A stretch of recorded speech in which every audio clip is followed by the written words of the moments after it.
Hello friends, welcome back to my channel summer motor blog. तो आज की video की शुरुआत हो गई थी हमारी सुबेरी 6 बजे के आसपास। 5:30 बजे ही हो गई थी। हम 5:30 बजे डिवाइस ऑन कर दिया था। 5:45 बजे के आसपास एक राइड मेरे को मिल गई थी जो घर के पास से थी, और वो थी मेरठ की ओला में आउट स्टेशन, जो थी राइड 101 किलोमीटर की।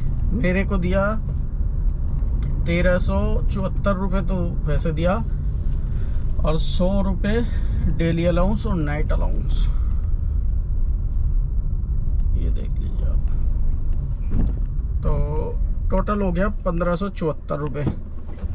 बाकी हम पहुंच गए मेरठ। स्क्रीनशॉट में लगा ही दूंगा। अब यहाँ से करते हैं भैया ओला में भी और उबर में भी, दोनों में डिवाइस ऑन।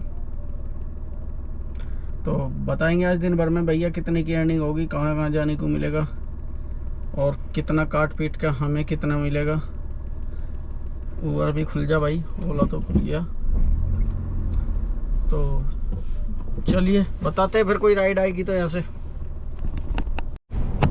तो गाइस 1 घंटा इंतजार करने के बाद हमें मिल गई उबर में लाजपत नगर की राइड। थी 85 किलोमीटर की, जिसका हमें दिया 814 रुपये। 2 घंटे इसको छोड़ने में लगे।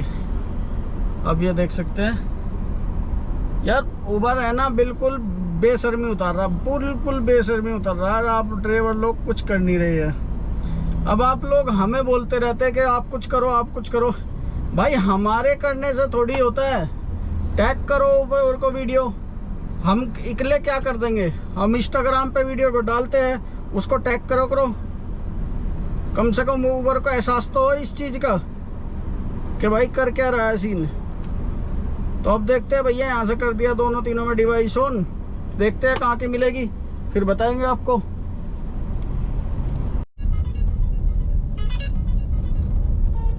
छोटी छोटी आ रही है 500-700 की।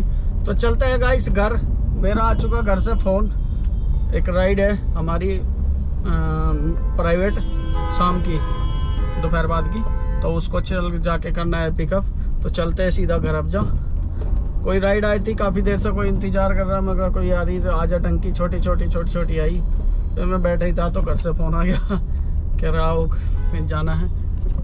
तो ये वीडियो है मेरे टैक्सी भाई ड्राइवरों को थोड़ा सा जागरूक करने के लिए। भाई एक अलग तरीके का स्कैम चल रहा है मार्केट में कि आपने कोई राइड छोड़ी, जैसा 1000 की, 1500 की, 2000 की, ज़्यादातर बड़ी राइडों में ये होता है, छोटी राइड में नहीं होता। तो वे क्या करेंगे, अभी मेरे साथ क्या हुआ कि एक बंदे ने 2 500 के नोट ऐसे लपेटे, 1300 रुपये का उसका बिल आया। फट से मेरे को थमा के और कह लगा भैया जटे OTP ले ले। मैंने OTP ले लिया। जैसे ही वो उतरने लगा मैं हाथ मारा, इसमें देखा एक 20 का नोट नकली। मगर रुक भाई रुक। कह रहा भाई मुझे जल्दी है। मगर जल्दी ठीक है, पहले ये नोट पकड़, दूसरा दे। कह रहा इसमें क्या दिक्कत होगी। मगर इसको चेक कर ले भाई, असली है, ये है वो है। मैंने बोला भी नहीं कह रहा भाई असली है ये। मैं कह लगा इस असली को आप रखो, आप मेरे को भैया तो फोन पे करो या दूसरा दो। तो भाई फिर उसने दूसरा नोट दे दिया। तो ऐसे जल्दी में दे के चले जाते हैं, और नोटों में आ रहा है 500 और 100 के नोट में आ रहे हैं भैया फर्जी। तो खासकर ये चीज का ध्यान रखे, नोटों को थोड़ा सोच समझ के ले। एक बार को अगर आप फटा हुआ नोट एक्सेप्ट कर लोगे ना, तो वो आपका 450 में कहीं चल जाएगा, तो आपको सिर्फ 50 रुपए की चपत लगेगी। लेकिन अगर आपने नकली नोट पकड़ लिया तो पूरे 500 रुपए की चपत लगेगी। और ये ज्यादातर होता है टैक्सी ड्राइवरों के साथ, क्योंकि टैक्सी ड्राइवर बेचारे सोचते हैं कि यार जल्दी रोड भी जाम ना हो जाए, जल्दी निकलना भी, तो वो बहुत प्रेशर होता है। तो इसी प्रेशर के घपले में पैसा हो जाता है साफ। तो भाई सबसे पहले पैसा संभाले। तो इस दुनिया में पैसा कमाने से ज्यादा मुश्किल है पैसे को बचाना, संभालना। क्योंकि आजकल इतनी फ्रॉडगर्दी चल रही है, इतने फर्जी नोट चल रहे हैं, और ड्राइवरों को, गरीब आदमी को, रेडी पटरी वाले को वे शिकार बना लेते हैं। 1000-500 के नोट, मतलब ज्यादातर 500 का और 100 का, ये फर्जी आते हैं। तो मेरा निवेदन उन भाइयों से है, सभी से, कि सबसे महत्वपूर्ण चीज है पैसा, और पैसे की हमें नॉलेज नहीं है। तो सबसे पहले हमें पैसे की नॉलेज करनी चाहिए कि पैसे की असली, और हाथ में पकड़ते ही बैंक की तरह, जैसे कैशियर होता है ना, हाथ में पकड़ते ही चेक करके बता देता है फर्जी है यही है। तो इस चीज की नॉलेज होनी चाहिए कि भाई साहब फर्जी क्या है, असली क्या है, नकली क्या है। क्योंकि भाई ज्यादातर शिकार जो है ना ओला उबर के टैक्सी ड्राइवर ही हो रहे हैं। तो भैया हमें आज तक ये समझ में नहीं आया, ये डिजायर वाले जो है, मारुति वाले, खासकर डिजायर वाले और अर्टिका वाले, अपने इस मारुति के लोगों पे ये पर क्यों लगा लेते हैं। हम तो ऐसे ही सोचते थे, मैं कहा यार ये पर क्यों लगाते हैं, लेकिन एक्चुअल में जब पता लगता है, जब ये कहीं ब्रिज से उड़ी हुई या ब्रिज पर टंगी हुई दिखती है, फिर मैं कहा हाँ यार उड़ने की कोशिश तो पूरी थी लेकिन उड़ नहीं पाई। तो शायद मुझे लगे ये इस गाड़ी को रॉकेट समझते हैं, या उड़ने पापा की परी समझते हैं इसको। तो कैसे हो भाई लोगों, अभी मेरे को उबर ऑफिस से कॉल आया है कि सर आपको बुलाया है, आपके साथ मीटिंग करनी है। कुछ ड्राइवरों को और भी बुला रखे हैं, अभी मुझे ये नहीं पता किस किस को बुलाया है। तो मेरे को भी इनवाइट किया गया है कि सर आप आ जाइए, जो कुछ परेशानी ड्राइवर लोग फेस कर रहे हैं उस पर बात कर लेंगे। तो मुझे तो जो परेशानी फेस कर रहा हूँ मैं वहाँ पे क्वेश्चन करने ही वाला हूँ। बाकी आप लोग क्या क्या परेशानी फेस कर रहे हो प्लीज़ कमेंट करके ज़रूर बताएं। और मेरा मेरा व्हाट्सअप नंबर भी है। जो परेशानी आपको है, जो आपके क्वेश्चन है वो मेरे को फटाफट कमेंट करें, क्योंकि अब मैं उबर को जाके डायरेक्ट इस चीज़ का सलूशन लेके आने वाला हूँ। डायरेक्ट जाके उबर से ये सब चीज़ बूझूंगा कि भाई जो परेशानी ड्राइवरों को एक्चुअल में फेस कर रहा हूँ। एक्चुअली ड्राइवर उबर भी सोच रहा है ड्राइवरों के बारे में कि भाई ड्राइवर किस प्रकार की परेशानी फेस कर रहे हैं, इनका सोल्यूशन करे जाए। जब ही उन्हें मेरे को तुरंत कांटेक्ट कर लिया, 1-2 बार बीच में भी कांटेक्ट किया है। तो अभी मीटिंग करेंगे, तो जब जाके चीज़ें समझ में आएगी तो फिर बात करेंगे। फटाफट कमेंट करो आपके क्या क्वेश्चन है। तो कैसे भाई लोगों, मैं आ चुका हूँ उबर के मीटिंग पॉइंट पे। थे साउथ पॉइंट मॉल था, वहाँ पे उबर के 2 बंदे आए थे जिसके साथ हमारी बातचीत हुई। तो उन्हें वीडियोस देखी थी, जैसे भी है उबर में जैसे चल रहा है, हम वीडियो बना रहे हैं, आप लोग सपोर्ट कर रहे हैं, तो उन तक पहुंच रही है। और वे भी उस चीज पे काम कर रहे हैं कि वे कह रहे हैं कि हमने अभी ये सिस्टम चालू किया है कि सभी इन्फ्लुएंसर से, और इन्फ्लुएंसर से नहीं, जो बंदे ये प्रॉब्लम फेस कर रहे हैं, चाहे वह कितने ही राइड करी हो, उनसे जाके एक एक करके बारी बारी से हम मिले। ये बहुत अच्छी उन्हें एक मुहिम चालू की है, तो इसको हम सल्यूट करते हैं और धन्यवाद करते हैं, उन्हें हमारी बात सुनने का मौका दिया। तो हमने सबसे पहले अपनी परेशानी बताई। ये वीडियो शायद लंबी हो सकती है 2-3 पार्ट में। सबसे पहले अपनी मेन परेशानी बताई, जो आप लोगों ने हमें कमेंट करी, वही परेशानी हमने वहां पे जाके रखी। सबसे पहला फेयर का इशू था कि फेयर बहुत कम आ रहा था, जैसे कि गर्मी भी आ चुकी है और वैसे भी आप ये देखो 8-8, 7-7 रुपए किलोमीटर पे फेयर आता था। तो वे बोल रहे हैं कि नेक्स्ट वीक से मैक्सिमम 12 रुपए पर किलोमीटर हो जाएगा। वहां पे सभी डिवाइसों के उसने ऐप खोल के मेरे से ये राइड के फेयर चेक करा कि और ऐपों पे कितने का फेयर आ रहा है, कितने का नहीं आ रहा है। तो ये सब चीज कह रहे कि नेक्स्ट वीक से हम ये सब फेयर प्रॉब्लम सॉल्व कर देंगे। पॉइंट 1 हो गया। पॉइंट 2 आ जाए। पॉइंट 2 में हमने सबसे पहले एक वीडियो बनाई थी कि मेरा किलोमीटर, उबर में क्या है कि अगर कहीं नेट का इशू होता है तो जीपीआरएस कट मार जाता है, वो किलोमीटर काउंट नहीं कर पाता। तो यही प्रॉब्लम हमारी पानीपत वाली राइड में आई थी और उसी चीज को उन्हें भी देखा, उस चीज को सोल्व भी किया। तो वे बोल रहे हैं कि सर उस चीज को हम सोल्व कर रहे हैं और कुछ आने वाले दिनों में 2-4 दिन में वो प्रॉब्लम भी सोल्व हो जाएगी। दूसरा पॉइंट ये हो गया।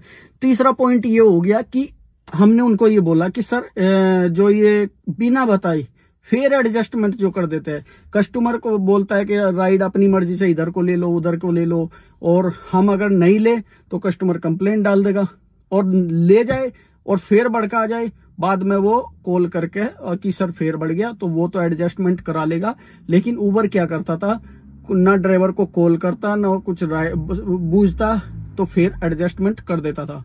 ओला कभी ऐसा नहीं करता, रैपिडो भी कभी ऐसा नहीं करता। तो मैंने ये चीज के बोला कि कभी भी फेयर एडजस्टमेंट करे तो कम से कम ड्राइवर को एक्चुअल बता दे कि भाई इस राइड में फेयर कुछ भी परेशानी है तो ड्राइवर से भी पूछे, राइडर से भी पूछे, उसके बाद फेयर एडजस्टमेंट करे। तो वे उन्हें ये चीज को नोट किया कि हम इस पे भी काम करेंगे। पॉइंट 2 हो गई।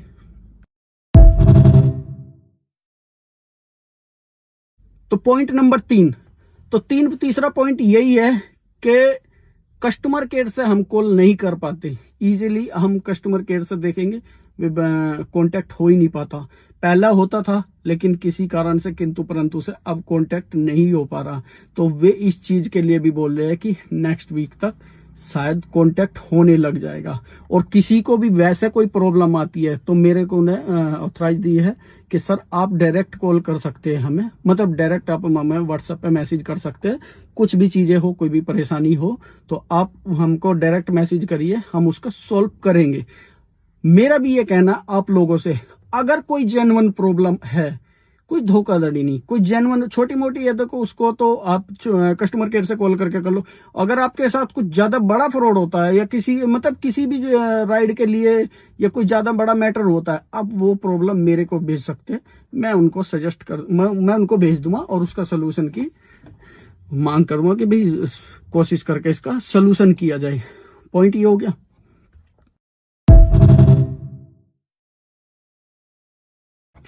तो एक प्रोग्राम और उन्होंने चलाया है जैसे होली चैंपियन प्रोग्राम, वे शायद अभी निकालेंगे 50-60 ड्राइवरों का। उन्हें बोला है कि 50-60 ड्राइवरों का जो चैंपियन होंगे, जो अच्छा वो करेंगे तो हम उनको इनाम भी देंगे। और इनाम में कुछ एलसीडी वगैरह वगैरह कुछ वो सामान था। तो अगर आपकी अच्छी परफॉर्मेंस आती है तो वे इनाम वगैरह भी देंगे। देखो इससे होता कुछ नहीं है, लेकिन ड्राइवर को क्या है कि थोड़ा सा मोटिवेशनल मिलती है कि हाँ यार कुछ करेंगे तो कुछ फायदा होगा, अच्छी परफॉर्मेंस दिखाने वाली, तो आप भी थोड़ा सा अपना अच्छा दिखाए। ठीक है, उस चीज को वे ये छोटी छोटी चीजें होती है किसी भी कंपनी को। अगर देखो वे जीरो बंदे को, मतलब ग्राउंड लेवल पे वे अगर बंदों से बात कर रहे हैं उस चीज के बारे में, तो वो ये समझो कि वे उन चीजों को लेके सीरियस है। जो हम ये शिकायतें नेट पे डाल रहे हैं तो उस चीजों को लेके वे सीरियस है। जब भी तो वे जाके ग्राउंड लेवल पे एक एक बंदे से मिलके और प्रॉब्लम्स को सुन रहे हैं, प्रॉब्लम्स को नोट कर रहे हैं, नोट करके ही तो सोल्यूशन होगा। तो जितनी प्रॉब्लम्स थी मैंने उनको बताई है, जितनी आपने मेरे को कमेंट में दी थी उतनी बताई है। शायद मैं कुछ बताना रह गया हूं तो आप मेरे को वो चीज बता दीजिए, मैं वीडियो बनाऊंगा उसके ऊपर।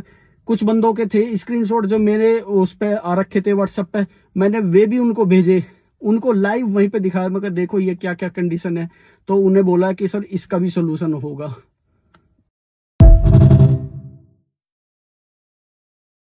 बाकी देखो और डिटेलिंग में जाने में तो बहुत चीजें हैं, लेकिन ये वीडियो मैं उबर के लिए हूं। मैं सल्यूट करता हूं उबर को कि उसने इस चीज पे मतलब रिस्पॉन्स दिया। मैंने ये सब चीजें बनाई थी, मेरे को लगता था कि मैं यार उबर क्या ही ध्यान देगा, लेकिन नहीं भाई साहब, उन्हें अपने बंदे भेजे कि भाई साहब ग्राउंड लेवल पे जाओ। और वे ये चीज बोल भी रहे थे, हम एक एक करके सबसे मिलेंगे, सबसे परेशानी पूछेंगे। अगर कंपनी इस लेवल तक पहुंचती है तो मतलब वह सीरियस है अपने काम को लेकर, अपने वर्करों को लेके, अपने ड्राइवर पार्टनरों को लेके। तो यही चीज है। थैंक्स है उबर कंपनी को, बहुत बहुत धन्यवाद करना चाहता हूं कि उसने हमारी बातें सुनी और हमारी बातों पे गौर की। तो वे बोल रहे कि सोल्यूशन भी जल्द से जल्द मिल जाएगा। कुछ चीजों पे सोल्यूशन हो चुका है, कुछ का बाकी है, और कुछ अगर आगे प्रॉब्लम आती भी है, मैं ये नहीं कहता अगर फेयर कभी कभार कम आ भी गया तो वे बोल रहे थे कि सर आप उस राइड का हमें दिखाओ। एक आधी राइड में चलो हो भी सकता है, हम भी मान सकते हैं कि एक आधी राइड में हो गया, लेकिन कोशिश यही है कि कम से कम आपको 12 रुपए मिलेंगे, क्योंकि अभी गर्मी का समय हो चुका, एसी भी चलती है, ये सब चीजें। बाकी लास्ट पॉइंट ये है, थैंक्स उबर। और ये कोई पेड प्रमोशन नहीं है, ये रियल ही है। अगर आप मेरे पे विश्वास करते हो तो ये मेरी ईमानदारी है कि मैं कोई पेड प्रमोशन उनका नहीं कर रहा हूँ। जो बातचीत थी, जो मैं वहां पे रखे आया हूँ, वही चीज आपको बता रहा हूँ। Thank you.